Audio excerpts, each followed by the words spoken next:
Well, thank you everybody for joining tonight. This is the second of our 3 HMGP grant conversations. This one is relative to the Bessie Basin project. Last night we did the Butler Basin project public input meeting. These will be recorded and posted onto our YouTube channel. So if any friends or neighbors that weren't able to attend tonight, just make sure that they could view the video and or they have plenty of time to still ask questions or comments prior to the December 14th Town Council meeting. Again, this meeting's for you guys, the residents and those directly impacted by these stormwater improvements, for you to ask questions and get some answers or make some comments. We do apologize for delaying getting these plans to you, but we just received them this afternoon. We've been dealing with some requests for additional information from South Florida Water Management District. As you know, it's always fluid when you deal with the different jurisdictions when you're trying to get stuff approved. In addition to that, we're still working with Orange County Utilities on the water design. They're waiting for us to provide them with some more calculations for them to approve the overall master plan. And then they'll go into approving the actual construction plans for the potable water system that will provide potable water to you and also with fire flow protection. A little background again, we've been working with this project for over a year now. It is federally funded through the Hurricane Irma. It's called an HMGP grant, which is Hazard Mitigation Grant Program. So it's federally funded, but it is administered by the Department of Emergency Management of the state of Florida. So once we have some consensus and we get town council approval of the plans, we can submit it to DEM. And if they give the approval, then we move towards the construction phase. Construction phase usually takes about 30 days of advertising. After everything's permitted for a construction company to respond, then we go through the responses and then we select the most appropriate vendor for the project. And then we'll let you know when the timeframes are for construction. But with that said, what we're going to do tonight is just go through the entire length of the project. And if you have any comments, questions, please feel free to tap it in or type it into the chat box so you don't forget, and or just raise your hand via the icon that's provided to you via Zoom. But we'll answer all the questions that we have tonight. We're here for you, so we can stay as long as you want. But again, just we'll present and then we'll answer all of your questions.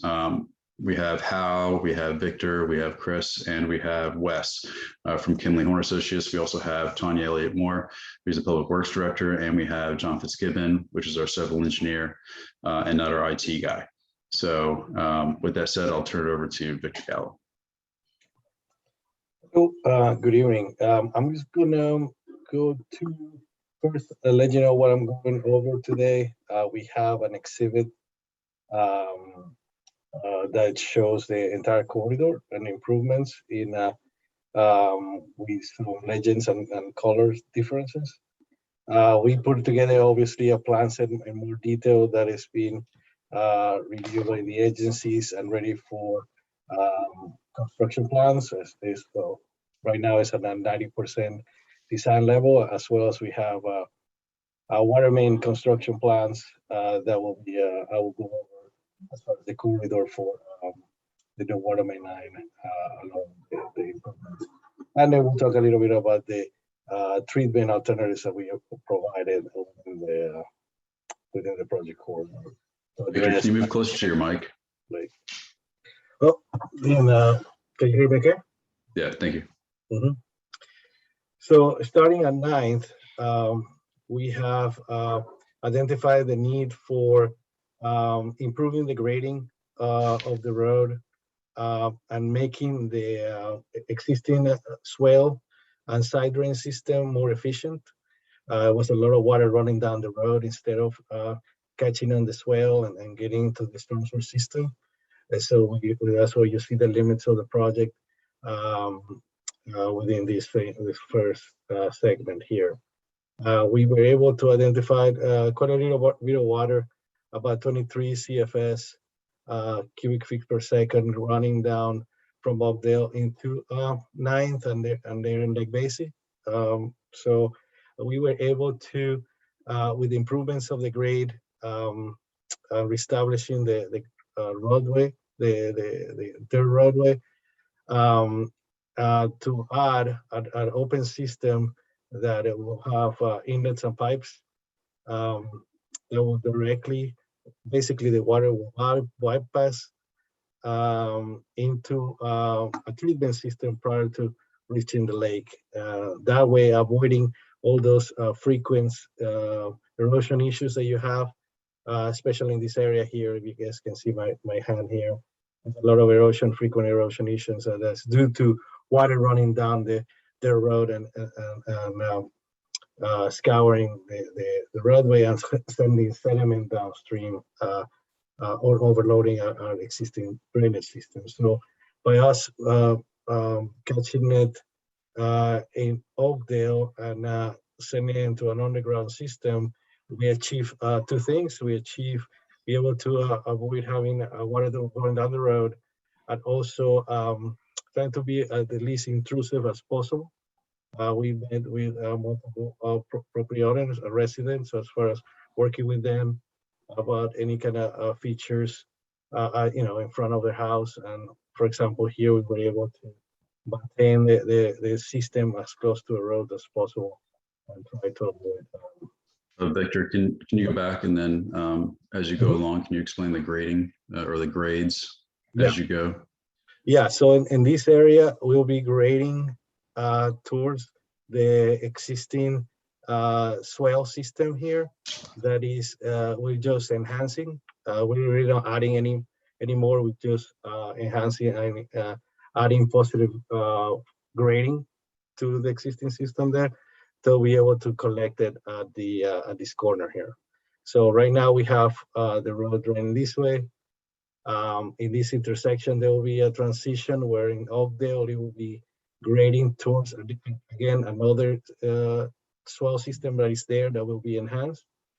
And in the south portion of Oakdale, we'll be grading to the east here into an existing swale. And I will explain later, we have identified an opportunity to provide some storage here for minor storm events, not for larger storm events, but for minor storm events, to where the everyday storm will not be escaping the right of way and into people's property. So, moving from Oakdale East, we'll have a crown. So half of the road will go into the existing, basically kind of matching the existing drainage patterns there. And then from that point, we will be switching the intersection. So we're gonna be alternating this intersection a little bit to improve the safety and the geometrics of this transition between 9th and East Boulevard. Here we'll have a crown at the beginning of this segment, and then we'll be switching to grading to the right. And this is another of those input that we got from adjacent property owners, where we were able to avoid the landscaping and there minimize by putting the system, piping its system adjacent to a road here. As you can see, it's a lot of key drainage inlets that will be placed in here. But the good thing is that we were able to keep the same footprint of the dirt road. The improvements in the profile in the bottom, you can see the profile in the existing in green and the proposed in magenta. But this basically to reestablish the historical profile of the road. This is the roadway work is really a maintenance type approach, without really changing any significantly any elevations from what historically the road has been. We're just improving the geometry of the road. Any questions from 9th before I move to East? I know we have Brandy and Bill Bordeaux on. Yeah, I can't see the dimension sizes at the Zoom level you're at. For the right side of the driveway, I don't have much concerns to the left of our driveway. Okay. Go to the next page. The brown lines that you see are underground. The brown squares that you see are the intakes. And from what we learned last night, they're about 3.5 foot wide and about 2 or 3.5 foot long with 2 foot wide. Is that correct, John? Yeah, that's what Hal was saying for a C-type inlet, correct? Yeah. And then when he's talking about a crown, again, sometimes we get too technical. He's talking about pretty much like this. So the stormwater goes either direction as opposed to in just one direction. But when you see the brown lines, that's all going to be underground. And when he zooms in, you can see W's. That is going to be the water line in the proposed route of that water line. What we'll be doing is subbing out to the properties on either side to make sure that you have potable water accessible to you. So if and when you are ready to tap into that system, you can tap into it, but it'll be from the right of way back to your property where you're gonna have to contact Orange County Utilities, get a meter set, and then pull it back to your house. Yeah, that's a good point, Robert. So the separate plans that we have for the water main construction has the total layout, but we're coming from Main Street, and then we're using that 3-foot shoulder as a corridor for the water main location. And then once we get to east, we switch to the other side of the road because we have a lot more room on the town side of the road. So, but What we'll do, sorry, John, because I know we have a lot of people on right now. If we just want to do a quick overview of the entire project, maybe we can answer some of the questions from the other people, and just so we're not hammering just this one stretch. So we'll just briefly do an overview of the entire project and come back to specific questions relative to households and whatnot. Because again, I just don't want to focus on one area too much, and then 45 minutes later, then we finally get to some other area to where we answer all of their questions. This will be on the town website within about 15 to 20 minutes. And as well as this presentation is being recorded and will be put on our YouTube channel. So, again, you can share with your friends, neighbors, and anybody else that will be directly impacted. So Victor, if you want to continue to keep going, and then we'll get back to all the questions. Sounds good. Yeah, so I'm going to switch to East Boulevard. As you can see, there's these green lines represent where we're going to provide treatment prior to discharging into the lake. We have this rain garden here. We have a linear treatment swell here. One thing to highlight here is that the grading is going to go towards the linear treatment swells. And within the linear treatment swells, we're going to be removing the line of pine trees. We have meetings with the tree board and arborists, and our plans reflect all the input that we gather from those coordination meetings. One of those meetings also identified the desire to keep from impacting these big oak trees here. We were able also to keep these three, but this landscape area right in the corner, it will be removed. We probably not sure who planted that, but I think from the meetings we had, it was positive feedback on removing this area here of palms, short hedges and palms there. And then there's an existing pond here that will be reconfigured. And as you can see from this point forward, we have another closed system of pipes and inlets that will be draining into this area. The grading from this point forward is also draining towards the drainage system. Basically, kind of at this point, we will be realigning the road slightly. There was an opportunity to move our road away from this property owner. We had the road was really close and almost encroaching this property here, so we were able to, and how it's in the line, he was able to, with the proper geometry, avoid the move basically the road away from the property, and also save these trees here, these large oak trees. This maple tree here, it was determined to be removed. So this is going to be impacted, but not the oak trees here. And from this Sorry, point Victor, let me just jump in yeah. real quick.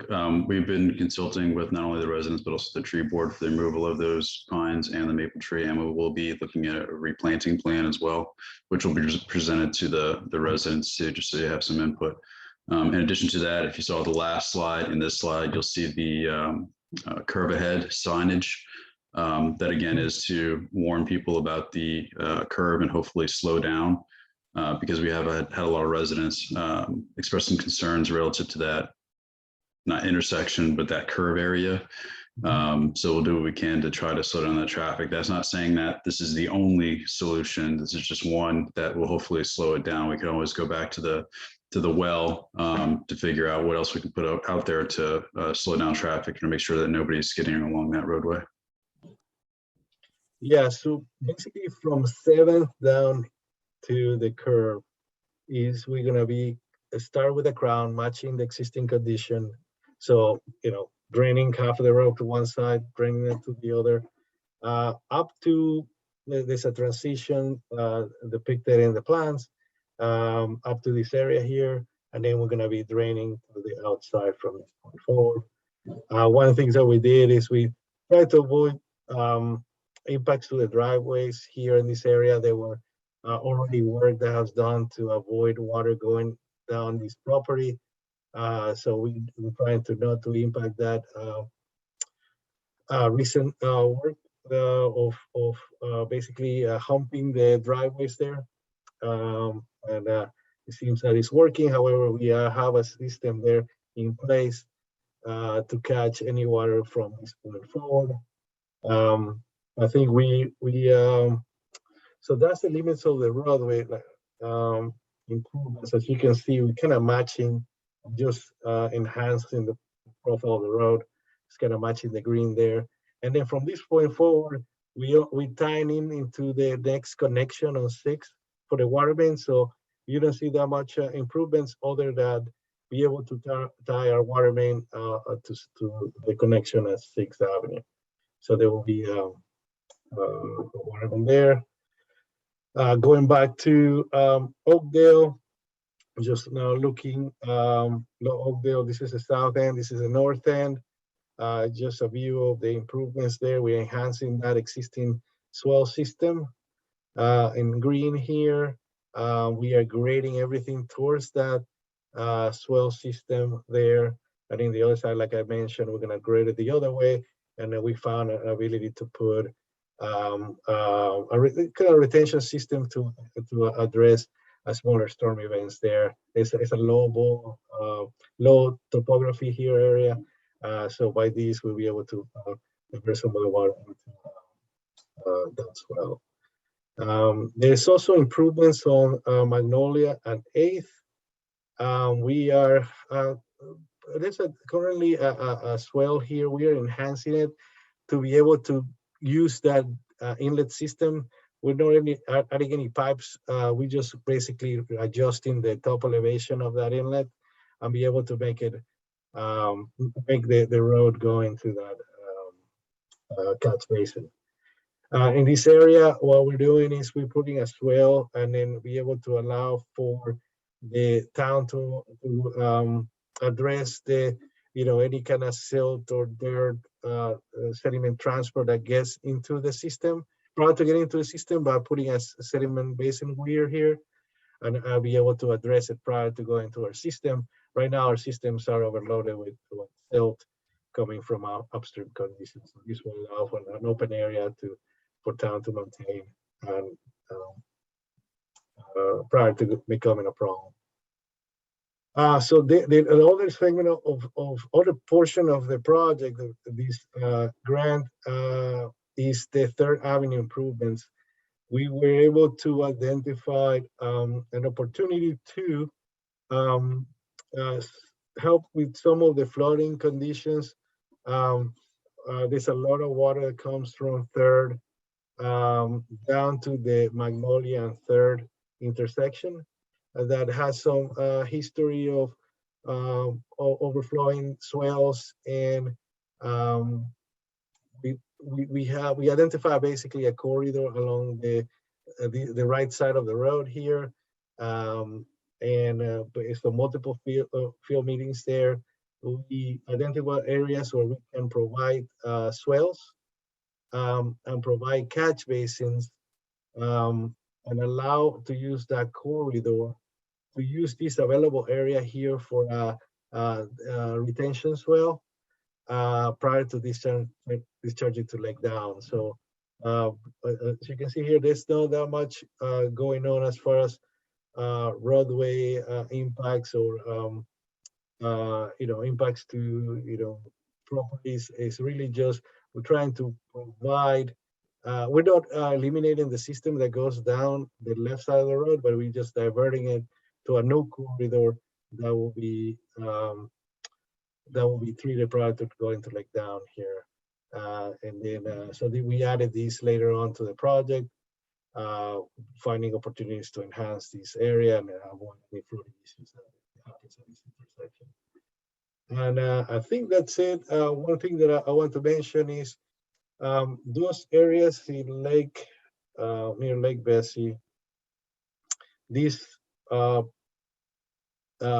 storage area and this storage area that providing treatment, they will be designed as a rain garden. We have a landscape plan, and basically, we have Wes here with us, with Kim Horn. He has designed the planting plan set to provide with a rain garden the treatment needed for this area prior to discharging to the lake. And as I mentioned, we have we taking the opportunity of the work that we do in the corridor to establish a water main that connects from all the way down to the state side. So I think that's the overview, Robert. Yeah, thank you very much, Victor. And again, as we said, we're here to answer any and all of your questions, except some of the comments that you may have relative to this. I know it's pretty new since it's the first time that you're seeing the 90% plans, but again, it's 90%, not 100%.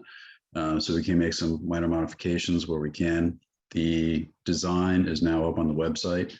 Diane just texted me.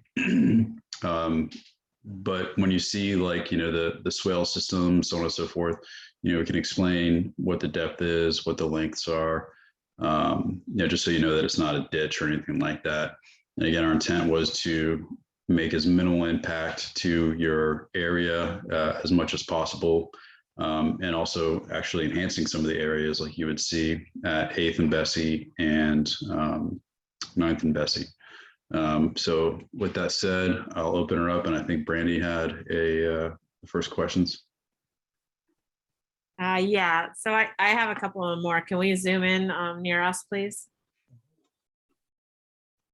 So just to be clear, so that you were saying, because I couldn't even see the W until he zoomed in. So that's going to be the water line, you said? Yeah. Yes. Okay. And then the brown is the underground, and the square there, that is what exactly? That's the catch basins we talked about? Correct. Yeah. Okay. And what is so the blue is going to be graded V swale, is that right? Not concrete, just grass still? Yeah, just grass. Yeah. Okay. And what's the widths of those? I can't quite see the number, sorry. I don't have that here. Let me just check the plan. You probably have to go to the other plan sheet, Victor. Mm-hmm.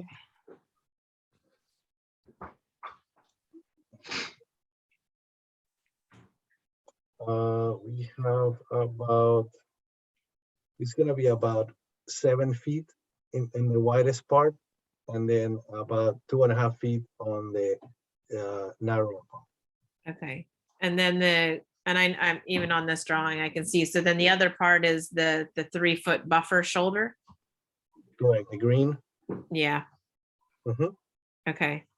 Okay. Can we move to the other side then? The next drawing over. I hate looking at it split, but whatever. Mm-hmm. Give me just a second, because I've got, the chat windows and things are all in my way now. So, all right. So then, okay. So now one thing I did want to say, because I know we talked about this in the past about our swale getting squished over the 3-foot buffer. And I remember John Fitzgibbons bringing that up at one of the meetings if we could do that so that it wouldn't go quite as far. And I thought that was where we had decided on that last. Yeah, and Brandy, I think it's important, the green bubble you're seeing is actually, includes the toe of the slope and everything else. So it's not, it's kind of slopes down. And I think if you look at that, it's like that 8 foot, so I know we were concerned about the well and that kind of stuff. So I think a lot of that, a lot of this, even though we're showing it as depicted here, will ultimately be shaped in the field with the contractor at the time. And we'll have your input at that point too, as well. You know what I mean? When we're shaping that swale. So Okay. once we set the boxes, we'll have an opportunity to really shape that swale the way that we need it. Right Okay. now, we're just showing it as depicted. But I think what we try to do is minimize it as much as we possibly could. Okay. Yeah. Yeah, And- because Orange County Utilities is going to have to take over perpetual maintenance of these, and they still have requirements that we have to follow. Like we can't put it in the middle of the road and stuff like that. So we're trying to be, conscious of both parties to make sure that everybody is happy with the design. Okay, so are the grates that are in our yard, are they different sizes or are they just representing different things by the different size rectangles and squares on the drawings? I think that is a good question because, we did talk about C-type structures, but when I look at what you've got there, Victor, that one structure looks a little bigger than a C-type, Yeah. if that's what you're talking about, Brandy. Yeah. Yeah, I mean, I And I seem would- to remember discussions of like 18 inches by 2 footish or 2.5 foot, and I think it was 2 by 3, but that Okay. thing looks a little bit bigger than that. yeah, that So, looks huge. yeah, is there a way that we can, I know you're looking at, bringing in a pipe from the right side, because what we wanted to do is remove the swale on the north side and share a little bit of the swales. Is there a way we can make that more of a C-type box and a bigger box? Yeah, I think what we can do is we can use a J bottom and then use a C-type box, Yeah. So, and then that's we what I was thought thinking. Somebody explain to me what a C-type box is, Yeah. just so Okay, well, everybody a can C-type- understand. Yeah, and I'm sorry I got into technology, but that was kind of one of it's a kind of a 2 by 3. The C-type inlet is kind of one of the smaller ones, consistent with what we have through most of the town. So I think that's kind of the conversation that we had with Brandy when we were out there, Victor. So I think we need to try and figure out how we minimize the size of that box there. Yeah, And I it's- think it's- that's Right on the driveway. And it's a covered Yeah, box, John, correct? this is. Yeah, it's all covered, This is- rectangular grate, and Hal, go ahead. Were you saying something? Yeah, I think that's a great comment, John and Brandy. So what we can do is we can use a type C inlet grate, which is the smaller inlet grate that you see in the other plant areas. And if we need a bigger box for the pipe connections, that will just be a bigger box underground. But as far as what you'll see is you'll see that smaller type C grate. Yes, that's perfect. That's what I said. We can Yeah. make that. Okay, great. Okay, so visually, we will still see grates at all 3 locations. Is that what we're saying? I thought something was supposed to be under the grass. We wouldn't see manhole cover, and I thought that was the one next to the driveway. So I'm starting to get it. I don't know if I'm getting things confused. What's going, Well, that is a question for the engineers, and that's a good question, Brandy. Like, could that box be a manhole cover versus actually a grate? Because it's really just a transition box. Okay. or a junction box. Yes, correct. Yeah, that's what Rick remembers too. So Can we make that big square a manhole cover?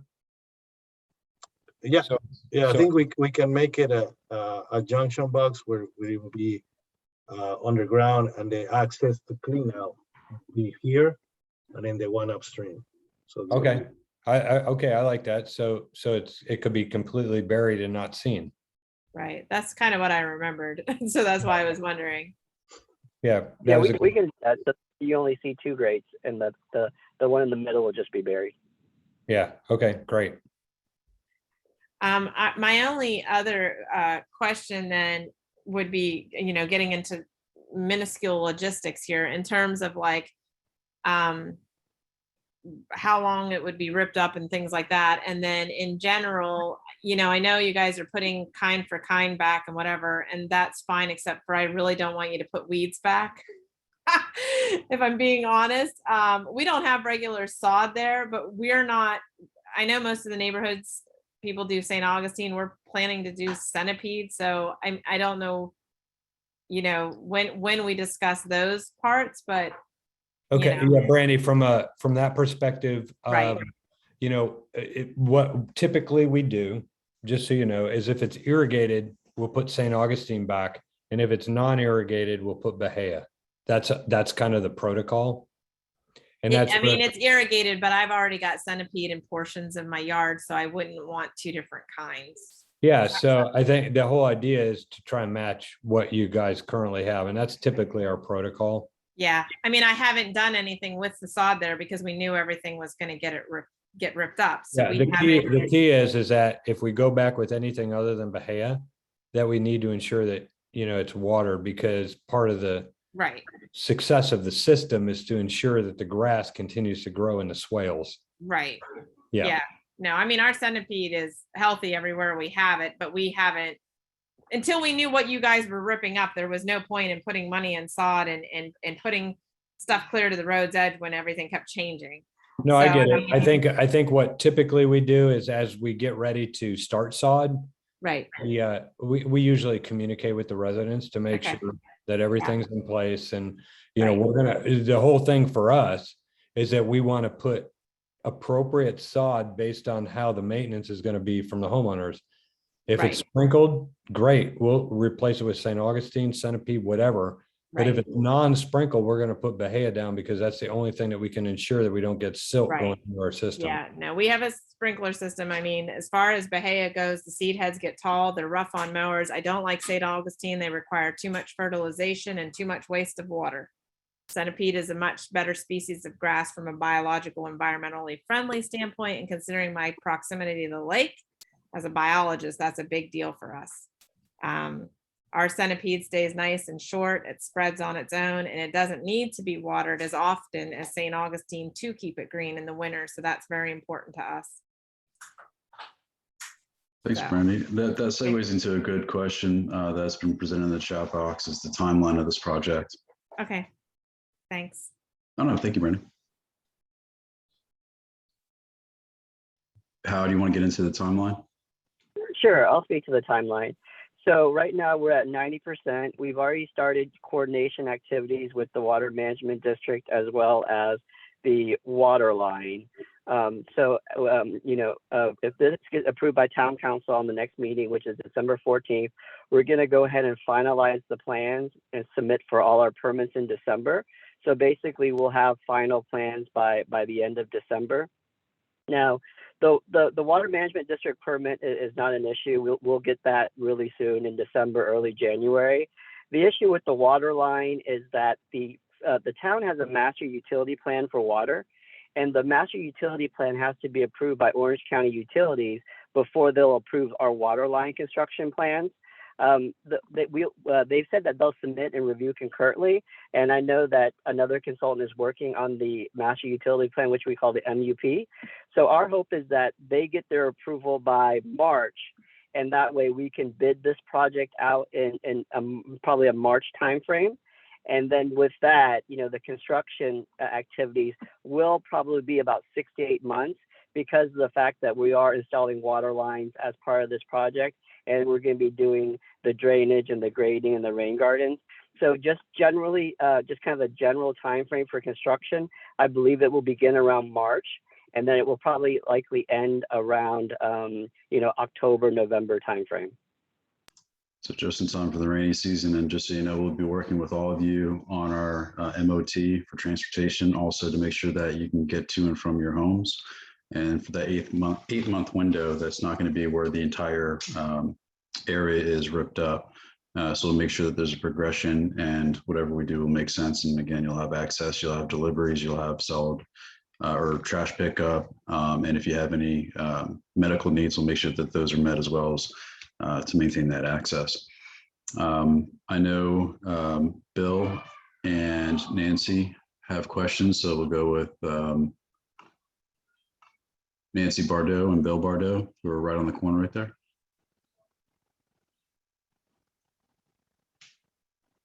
Good evening. Good evening. Debbie Scroggins is sitting with me, and Bill is not here. Okay. So just what I want to thank John Fitzgibbon for reaching out to us and answering all of our questions. We really appreciate that. And these were not the plans that I have been reviewing. So my understanding is these just came out this afternoon. Yes. Okay. I just need to be able to visualize the elevation of this. So if I'm standing at Main and 9th, that's level to me. So when you get down to our curve at 9th and East, if I were standing on the road, there's about a foot drop there. Is that going to be raised all level, or what's happening down? How's the slope? I guess what I'm asking. Are you talking about, you mean the difference between your property and the roadway? As far as Correct. that? Okay, yeah, everything's gonna be leveled off in order for us to get the stormwater to those areas that we need to get it to. So you're going to be Yeah, Ms. building Bard- up the road. Yes, Ms. Bordeaux. So like you said, when we go out there, the road has eroded over time. So in your front yard, the road does drop off about a foot or so. So what we're doing is we're actually building the road up in that area, so it will be more flush with the front of your property. Okay. And And I'm you won't have looking, that drop off. and it's not showing that we're going to have a three-way stop there. Is that something that we will handle as we go? It's still showing a curve. Can you zoom in on that a little bit for everybody, Vic? Yep. Yeah. Sir. So I can speak to that. You know, there are a lot of safety concerns about that curve, and I understand that. And so we were able to do that what we call a T intersection right there. And we were Yes. able to do that by using that green space, you know, over by, you know, the green space on the lake side, and we didn't have to impact any properties on your side. And so we envision that to be a three-way stop. But, you know, we'll work with the town on what type of signage they would like. But I'm thinking that, you know, I think that a three-way stop condition would probably be very good there. But that's something that we can discuss further. Okay. And I guess I'm kind of with Brandy here. I have a lot of minutia questions, but if I'm being reassured that we're going to have input into what the rain garden's going to look like, the replacement of our sod, et cetera, then we're good with that. Is that what I'm hearing? The rain garden, we use the landscape architects for that. And, you know, we definitely consult with the tree board and so on and so forth. But the rain garden, we do have a conceptual of that because we want to submit that with the plans. What you see is just pretty much a gravel in the middle, river rock, and that's going to, you know, slow down the water when it gets in there. But it will be surrounded by the various vegetation that you see there. Everything else, as far as the swales and whatnot, will be grass. Yeah, and I'd say to Nancy, you know, typically stuff that's adjacent to your property and any disturbing, we typically coordinate with the homeowners during the time of construction to make sure we're putting it back to what you guys want and what's already there. Okay. So a lot of that is just coordinated, you know, during the construction phase. Yeah, and we have hired on a lake management consultant too. So anything that we do, we want to make sure is protecting the lakes. In addition to that, we've been consulting with a swale maintenance firm. So whatever we put into place, we're going to make sure that we maintain it well, maintain it to where we don't have to keep coming back every so often to do any regrading or anything like that. So we want to make sure that the perpetual maintenance is going to be less than what we're having to do right now. So once this project is completed, you'll see an enhancement. You won't see anything that's going to take away from, you know, the quiet enjoyment of your properties and or the value of your property. So anything we do is going to be an enhancement, not taken away. The important, let me say the important thing about the rain garden too is that it has to be specific types of plants because those plants are actually treating that water. And so that's why we have a landscape architect doing it. And they're ensuring that the appropriate plants to treat that runoff are in that rain garden. So that's why it's pretty specific. You have a species list of what's going in there or just the drawing? Yeah, it's right there. On the, Yeah. Oh. Victor, if you could zoom in the lower right-hand corner. And again, these will be So provided as well on the website. and as Tanya mentioned, Wes is our landscape architect, and this is vegetation that is typically used in rain gardens for both aesthetic and water quality. So we're definitely open to comments, you know, but this is kind of our starting point for the vegetation that's appropriate for the function while still maintaining the aesthetic. Yeah, and I can, hey, this is Wes. Oh, sorry. For those of us that have irrigation lines that pretty much go out to the road, Right. how are we going to handle that in the breaks in the line when the construction starts? And specifically, we have an irrigation pipe that runs down to the lake.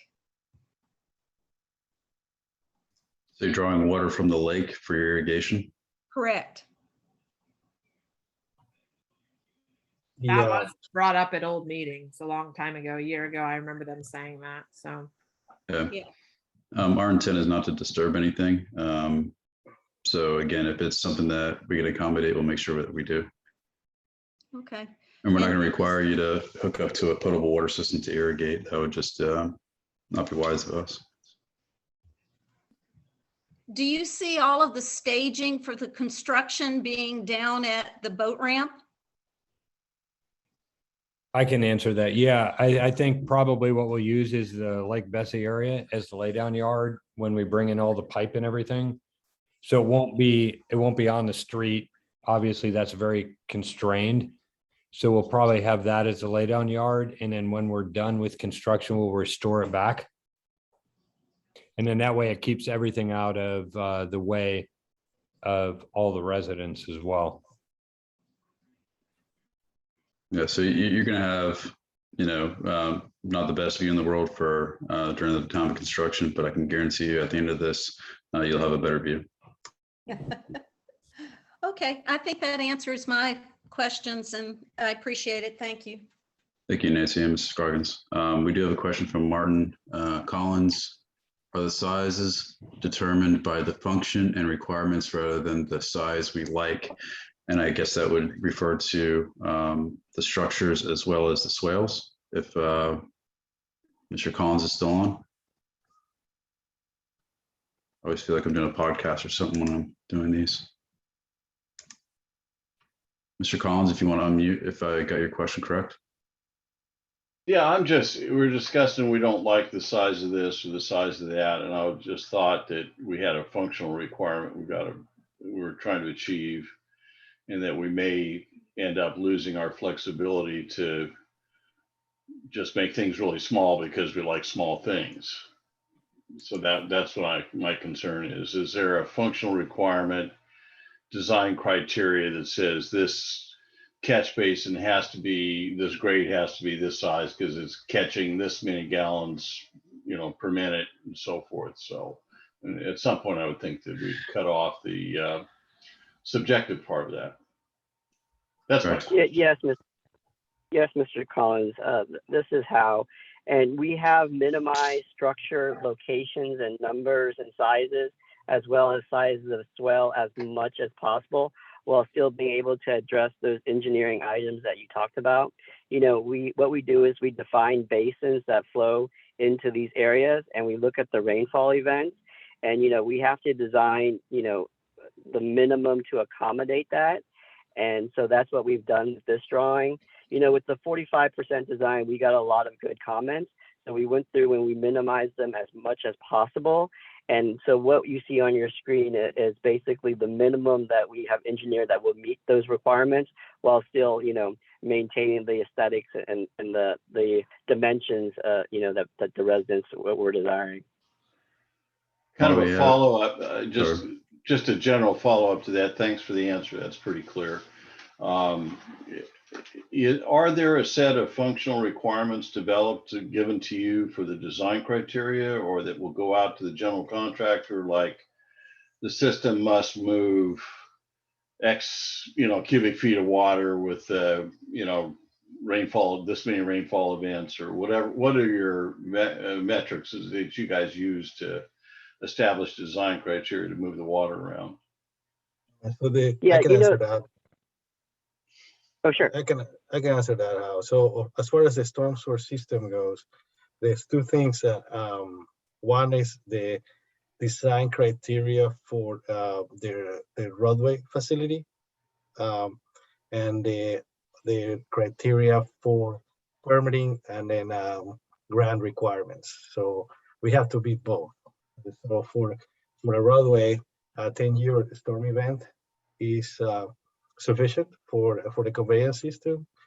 Where for the water management district, we have to make sure that the 25-year storm event does not create adverse impact to any stages or flows downstream. Where in the grant, we also have to look at the 100-year storm for FEMA. So there's different criteria depending of or what agency we are working with. These, for example, the 100-year storm and the 25-year storm are not an issue. This, for the most part, is the everyday storm and the grading that was causing a lot of the issues here and siltation downstream. So, but we did go ahead and design all of the modeling for all three events. So, yeah. So thank you. That's pretty clear. That's pretty good range of storm cycles. I don't know how it converts to, cubic feet per minute or whatever, but that's probably your job, Victor. And my concern is that I know there's a way to calculate how many square feet of cubic feet of water are running down Bessie Street before it gets to the catch basin system from 7th. And what I see is the impervious surface area on that street accumulates a lot of water within a lot and a half before it hits the front of David Lockwood's house. Excuse me, I'm my neighbor. And I'm just wondering, when you calculate that flow rate for a normal rain event, are you sure that that slope and catch basin system is going to handle all that water before it gets to the catch basin? That's what I see, is that there's a lot of street property that doesn't have retention or runoff on the slopes or anything, and that water just runs down the street. And it's a kind of a simple question, but is this going to take care of those events? Yeah. So that's a good question. So what we do is, whenever we have curb inlet systems, like you can see here on the side of the road, we estimate a catch. We deal with cubic feet per second, and each inlet has a max capacity of to handle runoff. And then what happens is, if it exceeds that capacity, we calculate that bypass flow to the next inlet downstream. So as you can see here, we have a few inlets here that are basically there to not only get the capacity of the runoff that is coming, but also to handle the bypass from the upstream inlet. But yeah, that's is something we do, and when we, especially when we use curb, when we use an open system, like in the beginning of the project, where we have these water inlets, you get the benefit of the storage of the swell. So it's just, but yes, we account for all of that in our design. So that's a pretty clear answer, but there's a lot of square footage in that street, impervious, that's gathering water before it hits the drainage system. So you're pretty confident that Lake Bessie River from 7th down is going to get captured quickly, and it's not going to wash off that slope, and then I guess, are you treating the streets with anything different? Is there a surface treatment that's similar to, I don't know, there's a street on the other side of town that's got like an asphalt mix or something like that. What is the final treatment that you're doing on these graded streets? Sure, I can answer that. Tanya, yeah, Tanya can probably handle that. But there is a specific material that we're specifying. Go ahead, Al. So yeah, Mr. Collins. So you're correct. I mean, Victor and you have had a good discussion. You know, we designed the system so that it accommodates the storm events, both the swales and the pipes. And for the road, Tanya and I have been working on a new base material. It is still, you know, it's still a dirt road base material, but it's a base material that has more fines in it, and it's a little bit better on the compaction. So I know Tanya's used it on several roads throughout town, and you know, it's a dirt road system, and we don't want to use any type of asphalt material. So it's still a dirt road type of base, stabilized base, and then you know that one seems to hold up a little bit better on rain events, so that will help. But you know, with the dirt road, there's always constant maintenance to make sure the system functions correctly, and that's what we'll be working with public works staff on. So with the proper maintenance, the new base material that we're using, and the swales in the inlets, it should solve the problems that you were discussing. All right, hey, thanks. I just was hoping some of the experimentation you guys have done on road surfaces around town might transfer over here, because I've seen some good work done on the other side of Maine on drainage and so forth. So, and then I had another question for Robert. It's really, the design is great. I like that, but I'm really wondering when we get a review of the implementation strategy and scope of work and how you're going to buy this out and so forth. Does that happen in March, or what'll happen in March if we bid that out during March? Usually we bid it out for 30 days. We have a pre-bid meeting with all the contractors. Again, you know, depending upon the market, I would say, because prices are going up and it's hard to find contractors right now. We would do a pre-bid meeting with those contractors to make sure that they know what the project's all about. Also, if they have any questions as far as quantities, if they have any questions as far as you know, size of the pipes, so on and so forth, we'll make sure that they know about that. In addition to that, we'll let them know that there's going to be excessive public contact, meaning it's going to be with the residents. And also we have John and Tanya and our engineers as well, who will have direct contact with you during the process, so you know what's going on, when it's going on, and how it's going to go, how it's going to occur. As you have seen with other projects that we've done in town, John's always out there. Tanya's been out there with some of those projects, but we make sure that we have that personal touch, especially with these three big projects. We're going to make sure that we let you know what's going to happen, when it's going to happen, so on and so forth. But in March, we would bid it out and then probably award sometime in April or May, and then go from there as far as construction. But we'll let you know every step of the way of when something's going to occur.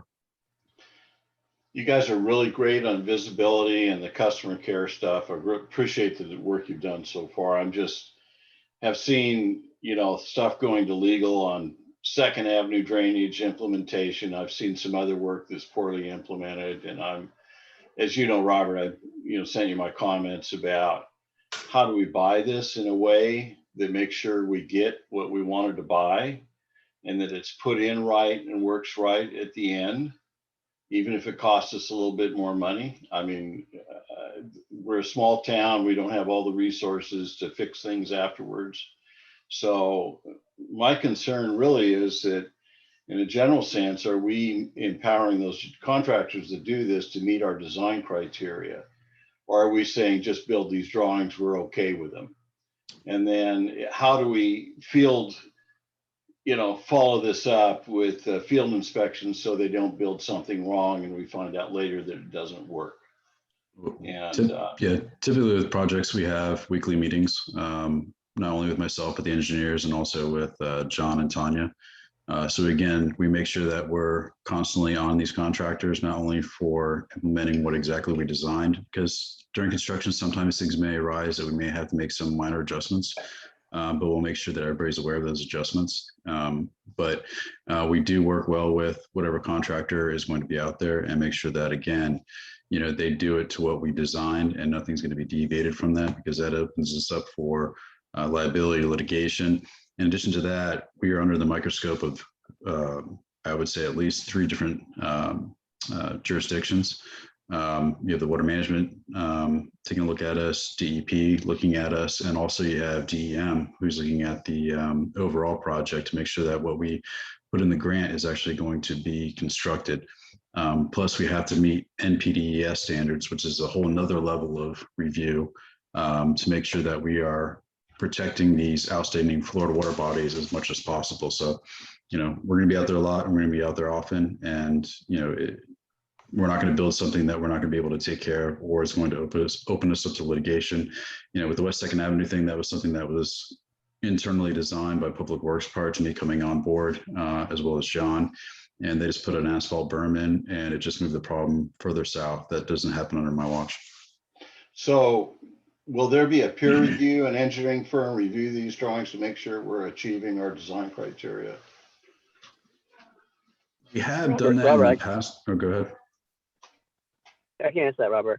So the construction plans that Victor showed you previously, you know, we make sure that we do a quality control review, you know, a quality control peer review from somebody not associated with the project before we finalize the package.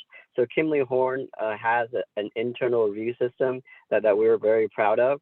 And as Robert stated, you know, those construction plans have every bit of detail as far as inverts, station offsets. You know, it's a lot of detail, and the contractor has to meet those details. And, you know, John and I partnered during construction to oversee that so that it's constructed per the plan. And once it's done, the contractor has to provide as-built drawings from a certified surveyor with all those elevations and all those data points that I provide in my plans. And then what we do is we actually go back and we overlay it with the plans and check it to make sure there's no discrepancy. That way the town would get a construction project that conforms with the plans. And that's how we've had success doing projects around the town. That sounds great. And in addition, Martin, we have John Fitzgibbon, who is not associated with Kimley Horn. He's also an engineer and he reviews everything as well. And hey, Martin, I understand your concern because, you know, we did have an issue on 8th Avenue that the engineer had designed stuff that was kind of like not flowing in the right direction, which we are correcting. And so we're putting it into per the plans. But I think through the peer review that I've done and the peer review with Hal and Victor and everything else, we've got the corrective action in place for that. And I think that's going to solve the issue. And so I think having the internal review, the external review, the as-built, at the end of the day, Hal, as the engineer of record, has to sign off on this. And that's really where our check process comes in.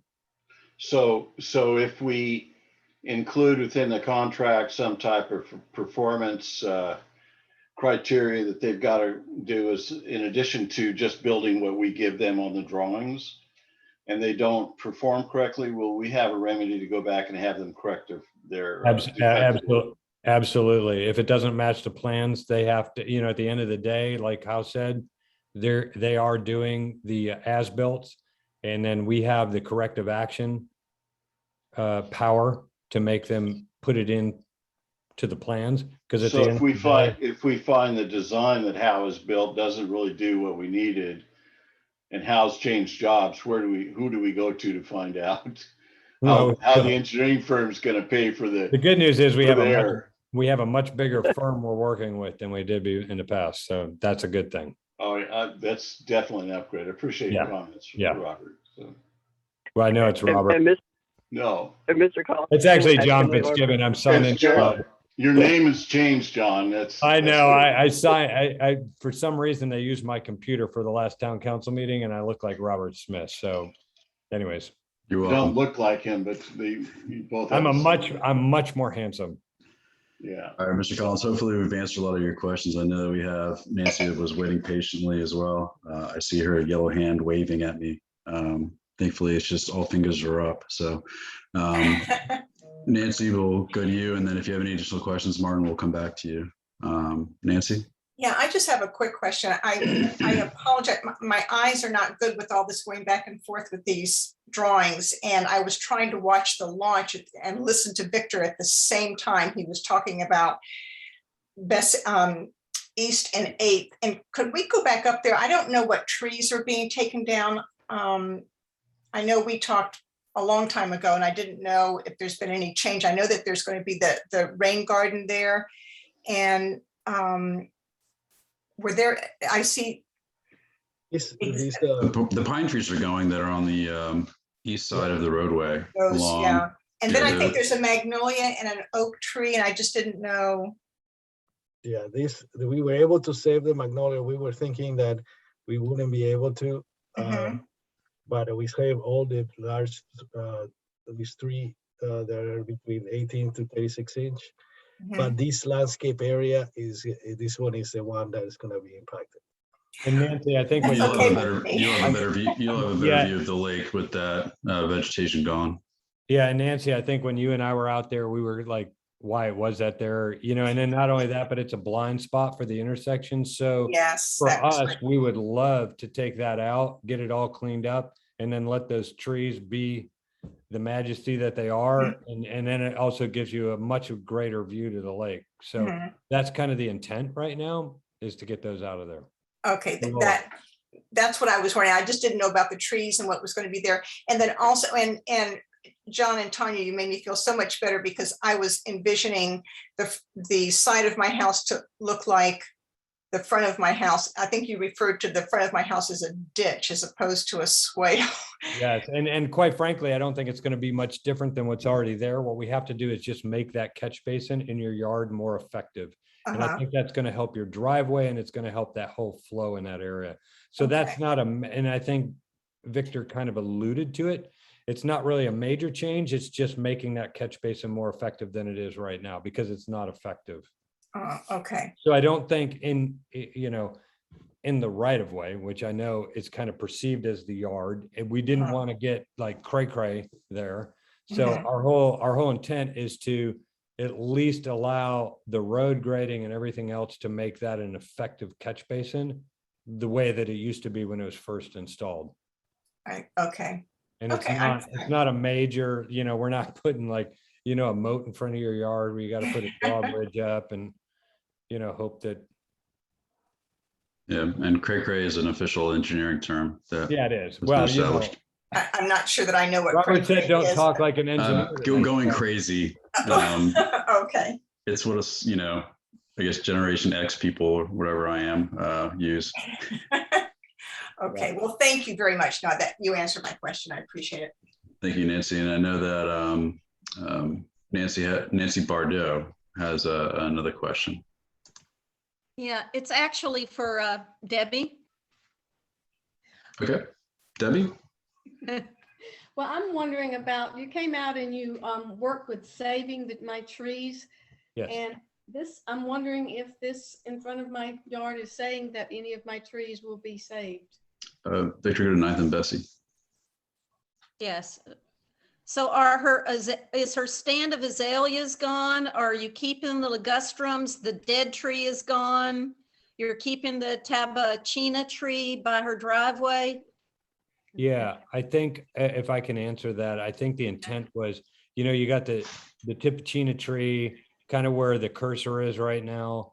So the whole idea was to narrow that swale as much as possible. The only thing that's affected is that 24-inch oak that is a problem right now because it's half dead.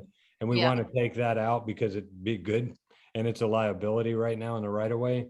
The intent was not to touch any of the ligustrums and all that stuff. It's just to get like a small little swale built in there to allow us to buffer that drainage off of the road and get it into that little small linear swale. That was the intent.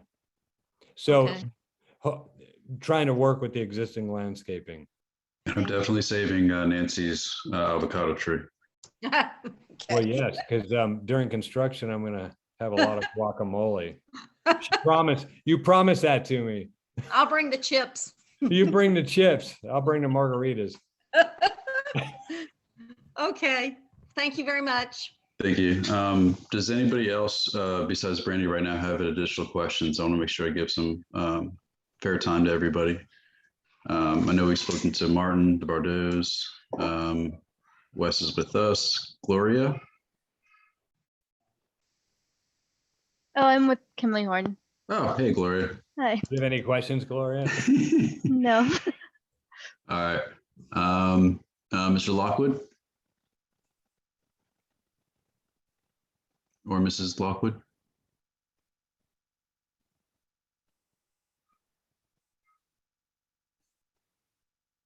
No, thank you. Thank you, no. Thank you. I love that. Okay, if there's nothing else, then we can go back to Brandy. She has a few more questions. Sorry. I heard you saying something when I first came on, but I didn't hear what you guys said. This is going back to the rain garden for just a second. So you guys had the milkweed and stuff on there. I heard you saying something about native when I was getting on the call, but I don't know if it was when you were recording and I didn't hear it all. Yeah, we had a meeting last night on Butler, and at Fernwood, we're doing a similar rain garden. And the comments were that the type of milkweed that we've identified in the plans will change to another type of milkweed that is not harmful and easier to maintain. And I guess it's better for the butterflies. So Okay. That's what's going to change. Okay, so in addition to that, I would ask, is there going to be plans to spray this with pesticides? Because if you do, it kind of defeats the purpose. That's for the lake management, and because someone comes in, because we're not going to try to retract whatever we put in, and we don't want to make sure that we put anything harmful into that area. So Tanya, John, and our lakes management consultant will make sure that we do everything that we can to, again, protect the lakes and not put anything harmful into those retention areas. Yeah, our lakes management consultant is actually a professional with decades of experience. She has worked in the Winter Park and Maitland chain of lakes for years, very well versed in everything that needs to happen with aquatic plantings and as well as their treatments. So she'll be able to evaluate those for us and provide treatment plans for those. Okay, and I mean, I don't mean just in specifics to the effects to the lake. I mean in specifics to the effects that it could have on the bees or the butterflies. There's a lot of nurseries that sell the native varieties of milkweeds in the area, especially up in the Winter Park area, since you mentioned it. One is called Luca's. And there's been a lot of things recently where people are saying that it's sourced from somewhere else that already has pesticides in it, and then it kills the bees and the butterflies. So just where they're sourcing the plants from is going to matter, as well as, not treating it with pesticides, because it'll kill everything, good pollinator bees as well. So just keep that in mind going forward. And I'd, maybe like to know where they're getting it sourced from and stuff, but for anywhere in town. The other quick question I had was, and this kind of goes back on something Nancy had said, but in terms of like the sprinklers and the questions she was asking. So when everything is built back, you guys want the swales to preferably be irrigated depending on the types of sod that we have, but there's not going to be allowed any sprinklers within that swale area, correct? Oops, did I freeze? Shoot, did I freeze? No, you're good. Okay. I can have John or Victor respond to that. I was waiting for somebody to unmute Dan. Sure. I think, hey, Brandy, from a pragmatic perspective, most people irrigate out to the dirt road, which means that irrigation is within the right of way, right? Yes. And so typically we've worked with those folks, anytime you do work within the right of way, we ask for a right of way use permit. And then anytime we come in and do improvements, we ask that whatever you've done is usually repaired at the expense of the homeowner for that. But in a lot of instances, if we've hit a line or capped something, we'll cap it so that it's not a problem during construction. And then usually when we're done, the homeowners will come in and kind of reestablish their irrigation. But we would highly recommend that if you are irrigating to the dirt road within the right of way, that you maintain the irrigation to allow the sod to continue to grow. That's kind of our basis of design, if you will. Okay. I mean, I bought the that make house with the sense? irrigation there. So I'm just asking because, I know, for example, across the street from me that when they built those 2 new houses, there are sprinkler heads that pop up in the middle of the swale. And I mean, in terms of, I don't imagine it adds much to the volume of water, but I just didn't know if you guys are going to want them back in the swale or not want them back in the swales in general. Yeah, typically our response to that is whatever the resident wants relative to grass within their swales and their front yards and how they want that to look. That depends on the type of sod, right? Bahia doesn't need sprinkler system, Right. but St. Augustine does, Centipede does, and some of the other grasses that we've used in the past. And so, that's really just kind of working with each individual homeowner to how you Okay. want the front of your house to look when we're done with the construction. And we just ask that if we're going to put sod in that requires watering on a regular basis, that you have the sprinkler system in there to take care of it, to make it look continually good. Because it does 2 things. One is it makes your house look good, but at the same time, it maintains the integrity of the swale. Yeah, I mean, I understand that, but I mean, you're ripping out what's there. So, I mean, that's what I'm saying. Are you guys going to put them back in? It depends on. We can't really come and put them in. I mean, if you've got a swale in your yard going deeper, I mean, you want people putting it in your swale after the fact? Well, and in some instances, that's what's happened. It depends on the location of the sprinkler heads, right? So if they're all out on the edge of the road, spraying back at your yard, a lot of times they'll rework the irrigation within the confines before we sod. Well, we have it final graded, they'll actually rework their irrigation appropriately to work with the swale. So those are the kind of things that we just do on an individual basis, depending on who has irrigation out there, who doesn't, what kind of sod you want, what, are you going to irrigate? If you are, great, we'll put back what we had. And so that's just, in most municipalities, they come in, if you have irrigation out in the right of way, it's incumbent upon the resident to fix it. But we try and work with you guys, is what I'm saying. Okay. Not sure if that really answered me, but all right. The other thing is what about our sago palm? Because it's still in the zone, right? I have no idea where that is. I can't remember. Can you zoom in there? Yeah, that right there. Yeah. Is it a sago, like a small, or is that a palm? I mean, I'm not sure. I think that's what it's like a sago referring is like to. a 3-foot high palm tree, or is that a big palm tree? That one's pretty big and old. It's not tall. No, I don't know. It's taller than me, but not huge. But I mean, I don't it's know. We'll just have to look at that. And if we have to shift that box a little farther to the west to avoid the root structure on it. okay. So you're Right. not taking it out. I mean, I'm just Well, asking. I'm only assuming because there's no note on the drawing that the engineers felt that they could work around that. So I would just have to look at that. Okay. Yeah, looking at that, John, that pipe is also right there in that catch basin. So that palm may have to go or be relocated. It's just something we have to look at. So maybe we just put a note on the drawing to protect ourselves with the contractor to just relocate it up to the toe of the berm. Okay. If that's okay with the town and with the resident, yes, we can specify that just be moved a little bit further to the north. Mm-hmm. Okay, and it survives that? I mean, I'm not a palm expert. I don't know. Well, palms are probably one of the greatest, easiest plants to relocate. That's for sure. Because their root ball is small. Okay. Okay. Yeah. I mean, I know everywhere else it's been designated either it's coming or going or staying, and if it's within the footprint of one of the swales. But I remember asking before and I couldn't remember the answer, and it still doesn't have a note on it, so I didn't know what the intent was for it. Yeah, it's just with the pipe system there. there was, the potential impacting the tree. Yeah. We want to look at relocating. We want to have, somebody take a look at the palm tree and see if it's possible, or it's going to be removed and replaced. Oh, Barno said it's a sago. Yeah, it's, Nancy yeah, said we'll sago. have an That's a arborist small- that we work that's with a to make small sure. farm. Yeah.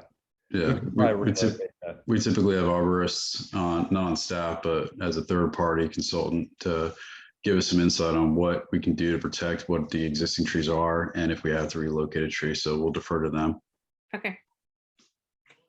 I think that's it for us. All right, thank you, Brandy. Bardos, you guys good?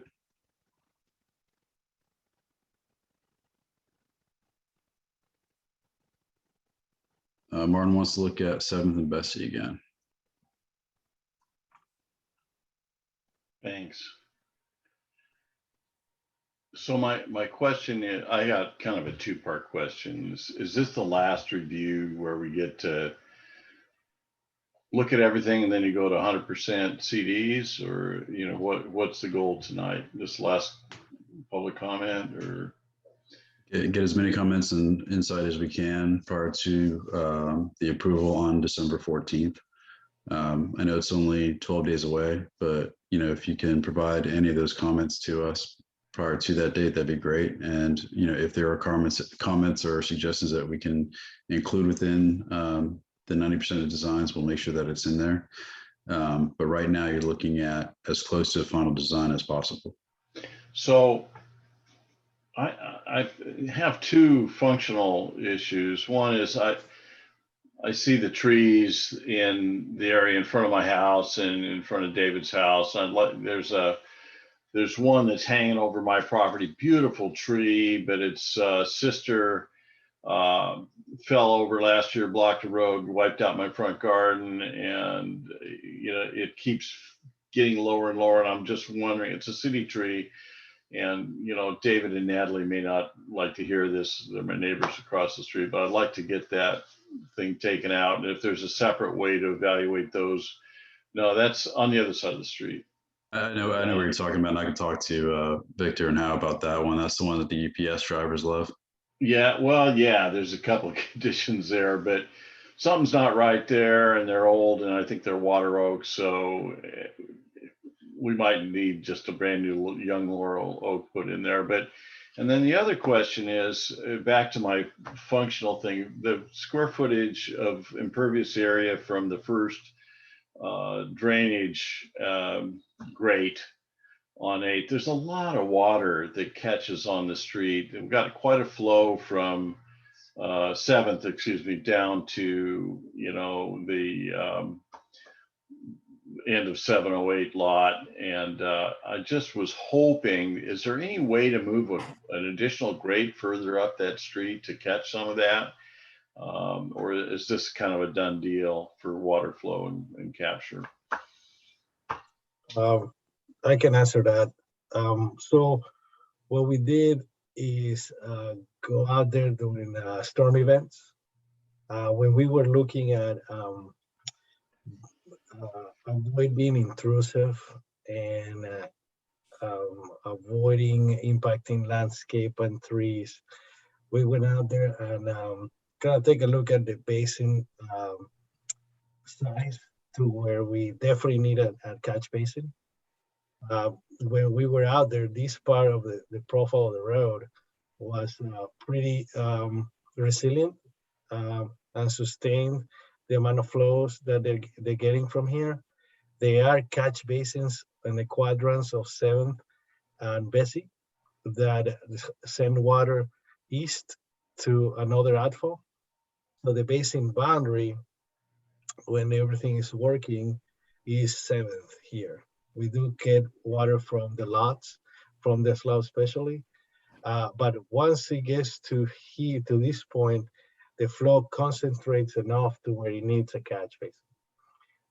We thought, in all the iterations of the plan, we have swells and inlets on both sides of the road. But as we were trying to kind of looking and minimizing the impacts to landscapes and trees, we went ahead and determined, okay, where is the inlet where it's needed, even though that open system of swales does give a little bit more resiliency to the dirt road. But the approach was weighing the being intrusive versus adding more drainage to a road. In your case, you're talking about this side of the road here? No, but I'm sorry to interrupt, but I got that. We don't want to interrupt the landscaping, but can we afford to put one more catch basin upstream from the existing one? Because the lot runoff from the corner lot, there's no retention. It's an old house, everything. We just have sheet flow off that property. It hits the road base. I don't see where your swell system's going to allow that to drain or perk. But if we could get one more drain further up the street, it can't hurt. Maybe it's a chicken soup deal, but the patient's open. I don't know if your retention can accept that additional flow, but I'd like you to maybe go back and look at that and see. I mean, that's a kind of a Hail Mary wish on that. So hey, Martin, are you talking about Burns Hubby's mom's place there, right there on the south? Yeah. I don't. Southwest corner of the intersection. Yeah, that property's got no. It hasn't had to meet the runoff requirements because it's an old piece of property and it's got flow, and with that and the street surface, everything on the west side of Bessie captures, all that flows down to the street, and that's a lot of water on those, 1-inch gushers, rainfall gushers, and it aggravates that washout that happens at Joe's place. And I've just got to think that if we could catch some of that further upstream and get it off the roadway, it would help the maintenance of the street. So anyway, that's my last comment on it. I think you guys have done a great job. I don't see anything that really impacts my lifestyle here. And I like the idea of kind of retweaking the landscaping, because what I've learned in my 20 years on my property is that things grow pretty fast in Florida when you put them in the ground. So I'd like to get this done and get things in the ground, see what it looks like in 10 years. So, but anyway, thanks for the good work, John and Robert, on this. Thank you, Martin. Thank you, Martin. All right. Anything else? And remember that this is being recorded, so you can share it with your friends, neighbors, and anybody else who's unable to attend tonight. And we are still open to questions and comments after this as well. You can email me or John or Tanya.